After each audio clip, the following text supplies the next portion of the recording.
What is up, you guys? Glitchiz here, and welcome back to the channel. I didn't think I'd be saying this, but I am making a third mage build. You can thank Kaiser from down in the comments in my previous video. He said one simple sentence, and all of a sudden something clicked in my head, and it was, when I watch your videos, you pretty much clap everything with just your eternal spells, and at late game you're really only using your staff, so why waste your points in all of the wand perks in the wand tree? And then I started thinking, I'm like, son of a gun, you know what? I really don't use my wands that much. Now that I'm at the very, very end game, you really do, as an end game mage, just primarily use your staff for everything. The spells that you have cover all of your bases pretty much, as long as you're good at repositioning. So what I did was I rebalanced everything, took out the points from Thunder, put them other places, and took out all the points from the wand tree, and we'll go over all that in a minute, to put them in some more areas that are going to add some more survivability to the build, because enemies are obviously going to start getting harder, so survivability will be more important. But yeah, without any further ado, let's jump into it and go over all the details. Real quick, the first good thing is the equipment, weapon-wise and armor-wise, is not going to change from our previous build, so you can leave that the same. But what I basically want you guys to do is still watch my previous guide for the Archmage build and use that up until mid to early late game. Once you get to the end-to-end late game where you're just farming for legendaries and basically prepping for the new content that's going to be coming out eventually, then I want you to go to your altar and respec into this new build, and this, in my opinion, is going to be the new go-to build for any further future content and for the most difficult stuff that we have in the game right now. So for the armor, it's pretty much the same. I'll quickly go over it again. Elder Hat, 15% magical critical strike chance and 12% critical strike damage. For the chest piece, we're going with the Radiant Paladin chestplate. This will give us 240 health and 24 stamina. For the gloves, we have the Elder Gloves. That'll give us 9% damage against magical foes and 12% magic damage multiplier. For the pants, we have the Radiant Paladin trousers. This will give us +2 health regen and 90 additional health. And then lastly, for the boots, we're running the Radiant Paladin boots for +4 more health regeneration and a nice buff to our health regeneration delay. So the armor stays the same. Moving on, the rings. Because of the survivability perks that we're taking in the tree, we no longer need additional life leech or anything like that. So I figured, what the hell, why not stick with what works, and we're just going to go right back to the double ring of opacity for basically infinite mana to spam our staff abilities with, our eternal spells with. So we'll double up on that, and now we have infinite mana again. So a lot of you will be happy about that. Obviously, for our ranged weapon, the staff, we're going to be using the Shroud Reaver. I know a lot of you have commented in the comments. I got lucky and was able to snag the old level 35 version that was at 62 power. They did unfortunately nerf that chest spawn, and the Shroud Reaver only drops at level 25 now with, I think, 47 power. But that being said, it is still the best staff in the game, so make sure to still pick it up and use it in your build, because it's the one you're going to want to use moving forward. This has built-in +24 fire magic damage, which will get boosted further by talents in our tree, as well as recharge, which will give us a small boost to health regen as well. So that is our ranged ability. Moving on to the other weapons, these are also staying the same. We're going to bring our Tempest Wand, now that we have the legendary one, for attacking enemies in a very rare scenario when we're inside the shroud. We're still probably going to be using our staff the entire time. Wands, you honestly don't use that much, so we're kind of going to be ignoring them for the most part, but just in case, we're bringing 2 variations. This will have, as a legendary, 5 + 9 shock magic damage perks, which is really, really nice. It's probably the second best wand in the game for that exact reason. And it doesn't have any additional bonuses, but the overcharge rating is 20%. I'm not sure if wands in general have the overcharge ability innately built into them. For some reason, it's in the tooltip for Helix, but not this one, so I'll have to test that out a little bit. But our other go-to wand for when we're outside the Shroud will obviously be the Legendary Helix. This will have 5 + 9 Shroud magic damage boosts, as well as the Ethereal Duplication buff. The wand's unique magic grants it a 50% chance to spontaneously create an additional projectile. We will, unfortunately, only be able to do up to a max of 2 projectiles now, because I'm not going to take the point in the wand tree anymore for the third one, because we're just not going to be using it that often.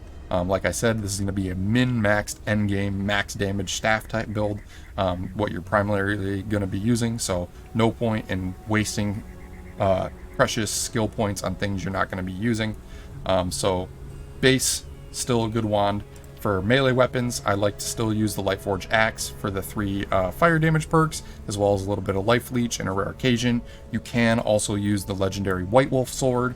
This has 3 Shroud Magic damage bonuses, which we do have buffs for in our tree as well as Retaliation, which can potentially revert 20% of incoming damage back to the attacker.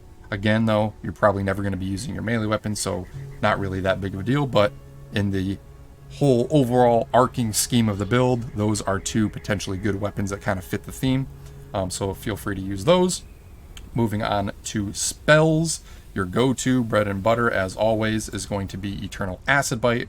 This spell is still super overpowered. I use this all the time for basically every tightly packed up group of enemies and single target bosses. It melts bosses and it melts enemies, and the other important aspect of this spell is that it does rapid ticks over time, not just a one and done type of damage attack. So it combos very well with the orbs that we're going to be generating from our talent tree, because those are based on magic critical hits, not a kill. So having the rapid hits from Acid Bite will proc those orbs a lot more frequently, and you'll just see them scattered all over the ground when you're using this spell. So this is our main go-to heavy hitting boss melter and our orb generator. For single target ranged enemies, however, we're going to be using Eternal Fireball. This does a nice damage long range attack against a single target, but does have a small AoE as well, so any enemy within like 5 to 10 meters of the one you're targeting will also get hit by the explosion, which is nice. And this will combo as well with things like Chain Hit and Mass Destruction, which will expand that radius even further if it critically hits, chaining to multiple enemies within like a 20 meter radius, which is really nice. So you can potentially clear out entire rooms with just one fireball. I throw these things out and spam them constantly. The other ability we use every once in a while is Eternal Light Burst. This is a very fast casting, very low damage ability that you can cast out, which is basically used just to knock back and stun enemies. It's good against fast moving flyers, or if you're just getting surrounded in a panic mode situation, you can throw out this Eternal Light Burst, stun enemies, and either take the moment to reposition to get to a better area, or quickly switch and cast one of your harder hitting longer cast time spells. So a good little potential combo that you can do with that one. And then last but not least, I like to bring Shroud Meteor. This is still one of the best heavy hitting DPS abilities in the game. We don't have an eternal version of it yet. Hopefully we get one in the future, but this basically, in a almost 180 degree cone in front of you, you just point it in any direction, and every enemy within that cone will just get auto targeted by meteors that fall from the sky. Not only do they create craters in the ground, which some bigger bosses can actually get stuck in and be like stagger locked inside the crater, but it does do a ton of damage and can proc the stuns you get with the terror perk in the talent tree, which is really nice. So you can stun big groups of enemies real easily with this.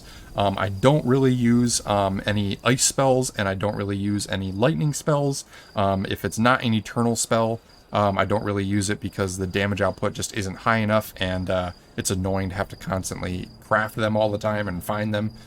So honestly, Firebolt, Shroud Meteor, Light Burst, and the Acid Bite are really the only go-to spells you need to cover all of your bases. And that's another reason why we're not going to be taking the bonus damage points into Thunder this time around, which you'll see in a minute. So that is the spells. Moving on to Consumables. This is a big one. Because of the changes we're making in the build, we will have one less max intelligence. To make up for that, though, because realistically, in the end game, you're always going to be bringing food items with you, so why be upset about losing one intelligence when you can eat something like a meat wrap, which is a meat item that gives you one intelligence, and a omelet or the goo soup there that will give you 4 or 5 additional intelligence.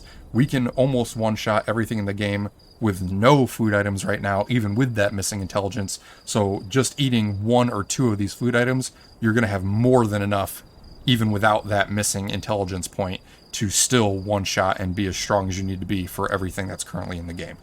So just bring these food items. They're definitely going to help out. I'll probably pop these before I do the damage demonstration, but those are some go-tos. And again, like I said, there is a higher one than this particular mushroom omelet that gives +5 intelligence. So you can still be close to 20 plus intelligence with this build, just with the bonus food items you're going to be taking. The other two consumables I do like bringing along that I forgot to mention in the last video is the elixir. This gives you -1 to time in the shroud, but gives you a 30% damage multiplier, which is a nice buff, as well as the prayer of the flame scroll. This will give you +1 minute time in the shroud and a 20% magic damage bonus. So between these two and your intelligence buffs from your food, you're going to be more overpowered than you were before. And only this time around, because we've been maxed things, we're not going to be wasting points in the wand tree, and we're going to put them into areas that are going to make us have a lot more survivability. So on that note, let's shift over to the most important part of the build, which is the skills. So let's head over here. So the first thing that I always talk about is the main 4 perks that you're going to want to grab right away for pretty much every build that you make, and that is the point in endurance, runner, and double jump for added mobility and maneuverability, as well as updraft, which you can get to through the tree on the trickster tree once we get there. So always take those when you can. The only difference now is we're going to be putting an additional point here in endurance, as well as grab wanderlust and good metabolism.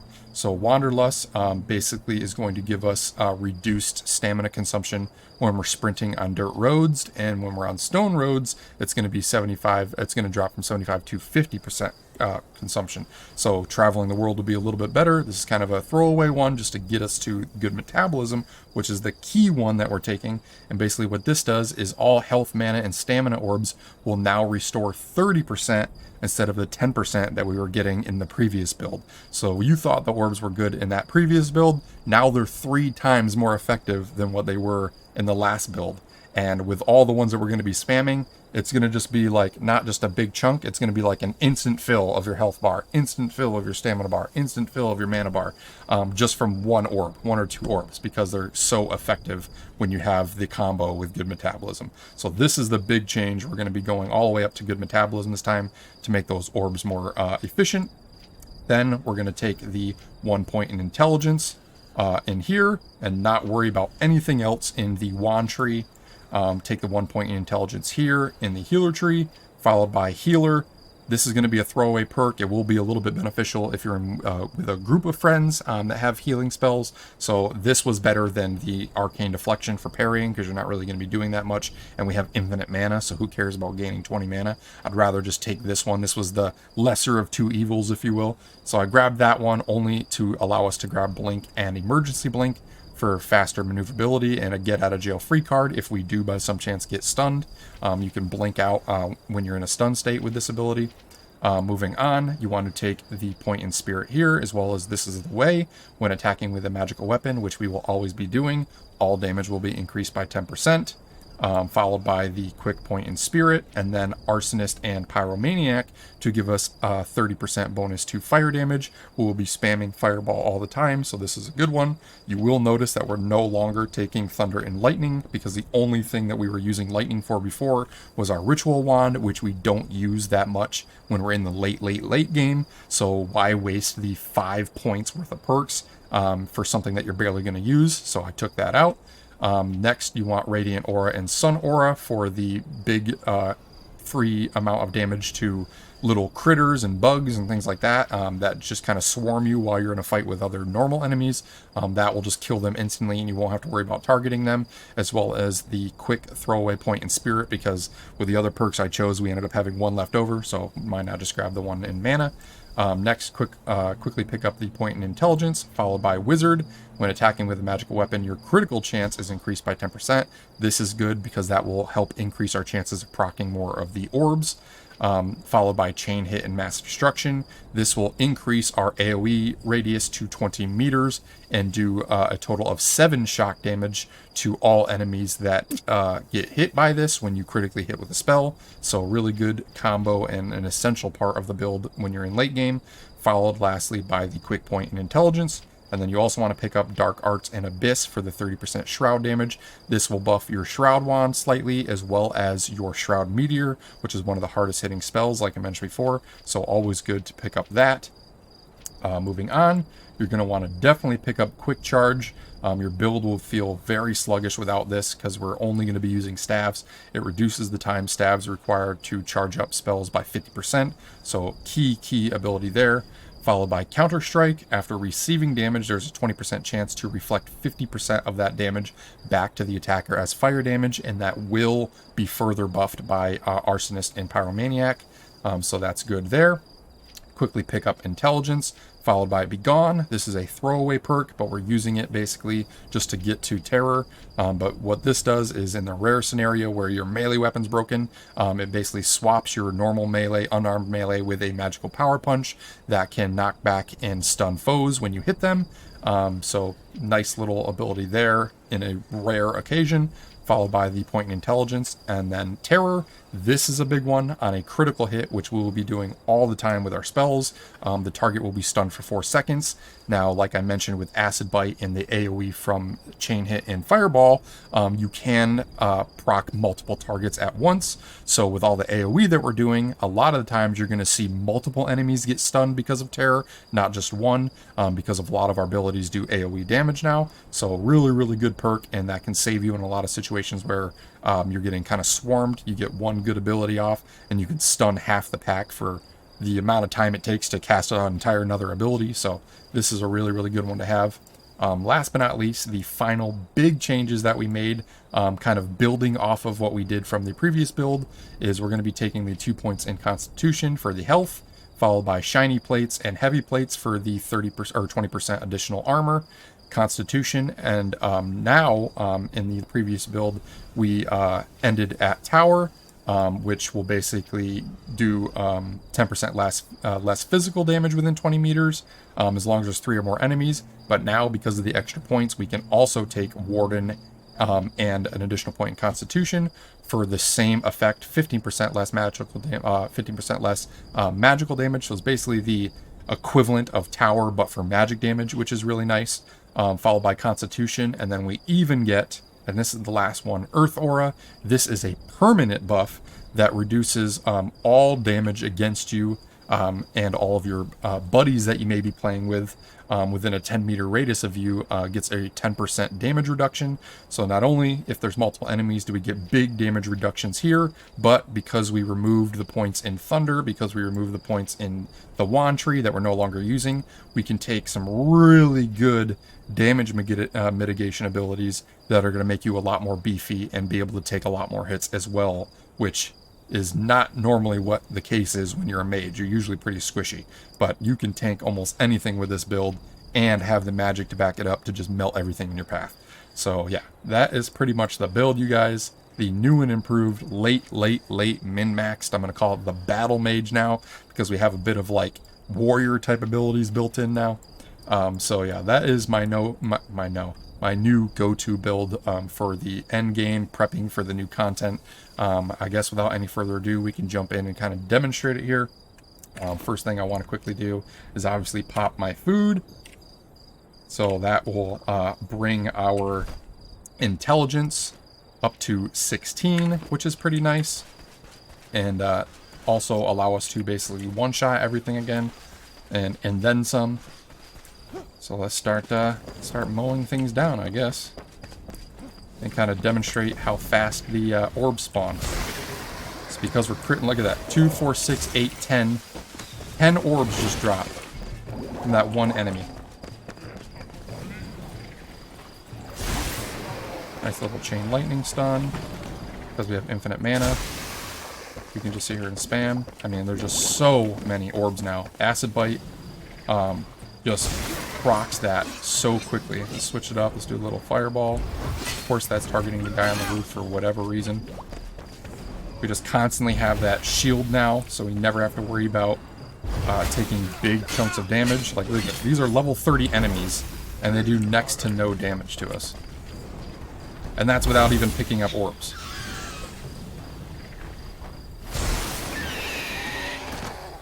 Boom, boom, boom, boom, boom. And now that the orbs are all 30% more effective, they're 3 times stronger now. You have like basically infinite survivability now with this build. It's pretty broken. You thought the orbs were good in the previous build. Now they're just broken. They're overpowered. Let's group all these guys up, throw a little acid bite out. Teleport over here, we'll prep one up for him. Hello. Boom. Let's see how many orbs spawn here. Oh, of course it, look, okay, so watch how fast our health goes. Boom. Just instantly regenerates to full. Everything just drops dead. Tons of orbs. Boom, boom, boom. We're back to full again. The whole battlefield is just covered with orbs. And what's awesome is the orbs will recognize when you don't need them. So they don't get wasted, if you get what I mean. Like, if you're full mana, it's not going to pick up the mana. It's just going to, like, stay there type of thing. So whenever you need it, you can just run around. Actually, no, they may have changed that. They may pick it up regardless. But either way, I mean, you just throw one more spell out, rebuild it back up, and you're just going to... One enemy just dropped 6 orbs, you know what I mean? So it's like you never have to worry about dying. It's like you're always going to have something on the battlefield to regain your stamina, regain your mana, regain your health. I mean, mana is not even an option anymore because you have the double ring capacity. But yeah, mainly for health and for stamina, you're just constantly going to be full. So yeah, that is pretty much the build. Quickly take out this last guy. Maybe throw out a little light burst, show that off. And knocks him back. Some guys are more resistant to it than others. But yeah, still super overpowered. The orb generation is insane with this build. With Water Aura, we were getting, what was it? I think like 35 to 40 max health regeneration per second. But you had to wait for it over the few seconds. Like with these orbs, we're literally picking up 1 to 2 orbs and just instantly gaining 340 health. So it's like I'd rather have the instant increase in health when I'm in a risky situation than have to wait for it to recharge. So in my opinion, the orbs are even better than the Water Aura ever was. And it's not just health. It covers mana and stamina as well, all at the same time. And like I mentioned previously, they're 30% effective now as opposed to 10%, so 3 times better than they were before. So yeah, that is pretty much the new build, you guys. I hope you enjoy it. Hopefully this is the last mage build that I make. I plan on going into the warrior class next to come up with the best possible warrior build. Hopefully that won't take 3 attempts. I'll kind of vet the comments and kind of trial and error a bunch of different things first before I just go and throw a video out there. Yeah, that's pretty much it. Hope you guys enjoyed it. If you did, be sure to smash that like button, comment down below. I appreciate all of your guys' feedback. A lot of the feedback that I got from you, like from Kaiser in the previous video, is what helped me come up with the ideas for my future builds. So always comment. I love taking your guys' feedback and getting your guys' ideas. But yeah, without any further ado, if you want to join a like-minded community, one thing I haven't mentioned in any of my previous videos yet is we do have a Discord. Links will be down in the description. Feel free to join us. We have hundreds of players in there that play all sorts of games, including all of these Survivor games. We'd love to see you guys around, so feel free to join us and check it out. But yeah, until the next one, hope everyone has a great day, and we'll see you all later.